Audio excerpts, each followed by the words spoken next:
नमस्कार जी, मेरा नाम नरेंद्र सिंह। हादसा ऐसे था कि ये शादी में थे, लड़के शादी से आए अटेंड करके शादी। उन्होंने पहले थोड़ी बहुत इनकी हुआ जो भी, ये बाहर आते समय इनको अकेले थे, ये खाली आते, उनके पास हथियार थे। इनको उन्होंने देखा खाली, और इनके साथ हाथों पाई हो गए। उसके बाद उन्होंने तलवारों से हमला कर दिया इन पे, उनको काट। बस उसके बाद ये हॉस्पिटल लेके आए इनको हम। पुलिस मैम दो ढाई घंटे बाद आई। वो अभी भी खुले घूम रहे हैं जी, ऐसे ही घूम रहे हैं। फिर अभी भी घूम घूम के ललकारे मार रहे हैं जी। नहीं जी, अभी तक तो कोई ऐसी कार्रवाई आई नहीं है। मेडिकल हो गया है, अभी बोल रहे हैं रिपोर्ट कल आएगी, कल के बाद देखेंगे। खौफ है जी पूरा गांव में अभी भी कि हाँ, हम अपने गांव में ही सेफ नहीं है जी। 8-10 लड़के थे जी, वो सब 20+ है, 30 से कम है जी। हम तो यही मांग करते हैं जी, इंसाफ हो जी, बस इंसाफ और इनके ऊपर कड़ी कार्रवाई हो। मेरा नाम निम्मा सैनी है। हमारे गांव में ही, भाटिया गांव में लड़ाई हुई थी, जो कि हमारे ऊपर काफ़ी मतलब शार्प हथियारों के साथ हमला किया गया। और जो हमला किया गया वो गांव वालों ने ही, गांव के कुछ लड़के थे, उन्होंने ही हमला किया हमारे ऊपर। और मतलब हमें तो इस बात की भनक तक नहीं थी कि वो हमारे ऊपर हमला करेंगे। तेज़धार हथियारों से उन्होंने हमारे ऊपर हमला किया। मेरे 2 साथी भी थे साथ में, कुलवीर था और अपना संदीप था। उन्होंने तेज़धार हथियारों से हमारे ऊपर हमला कर दिया, हमारे ही गांव के लोगों ने। अब हम ही अपने गांव में सेफ नहीं हैं, जिसमें कि हमारे गांव के उप प्रधान सतीश सैनी भी इसमें इन्वॉल्व है इस हमले में। हम मैरिज में गए थे ना, अपने दोस्त की मैरिज में गांव में ही। वहाँ हम कुछ लेडीज़ वगैरह हम डांस कर रहे थे आपस में।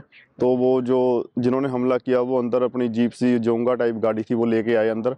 तो रिक्वेस्ट की हम लोगों ने कि इस गाड़ी को बाहर ले जाओ, ये अच्छी बात नहीं है, क्योंकि वहाँ पे कुछ महिलाएं भी डांस कर रही थी, तो अच्छी बात नहीं है, इसको बाहर ले जाओ।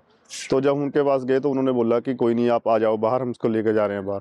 जब हम अपने घर को आ रहे थे, मैरिज में से ही हम घर को आ रहे थे अपने, तो उन्होंने बिना कुछ पूछे, बिना कुछ मतलब ऐसी कोई खुंदक भी नहीं थी कि ऐसे बात यहाँ तक आ जाए। अगर कोई ऐसी बात भी थी, खुंदक वाली बात थी, वो हमारे से पहले बात भी कर सकते थे, है ना। तो उन्होंने ऐसी कोई बात नहीं की।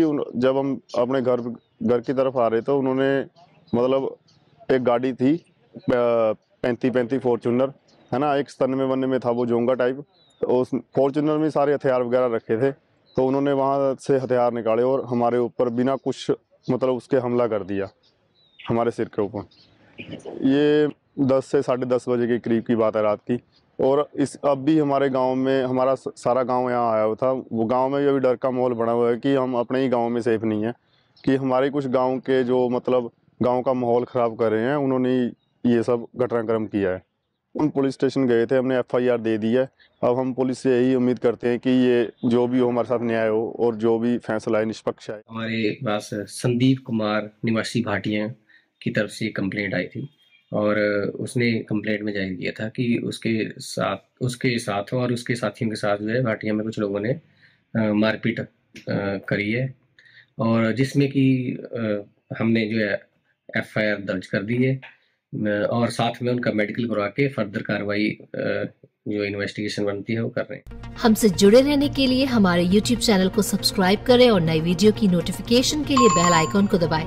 अगर आप ये वीडियो Facebook पर देख रहे हैं तो लाइक जरूर करें और ज्यादा से ज्यादा शेयर करें। इसी तरह के और भी अपडेट्स के लिए फॉलो करें हमारा Instagram पेज himachal.केसरी।